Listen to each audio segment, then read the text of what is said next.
कुंदेवाडी येथील हवामान विभागातून मिळालेल्या माहितीनुसार निफाडमध्ये आज तापमान तब्बल 5.9 अंश सेल्सिअसपर्यंत नोंद होऊन निफाडचे तापमान घसरलं आहे.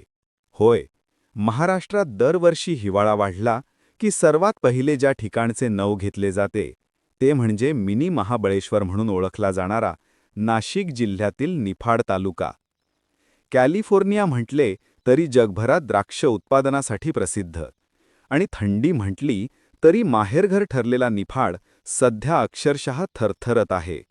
कडाक्याच्या थंडीमुळे सकाळी गावोगाव दाट धुके, गोठणारे वारे आणि नदीमध्ये पांढऱ्या दवबिंदूंची चादर दिसत आहे.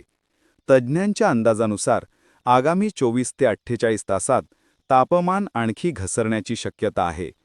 नागरिकांनी काळजी घ्यावी, उबदार कपडे वापरावे, जेणेकरून थंडीपासून संरक्षण करता येईल. Gorakh Sonawane, news bureau, Niphad. आपण पाहत आहात सत्य, वेग, विश्वासाचं नवं केंद्र, इंडिया न्यूज 24 तास.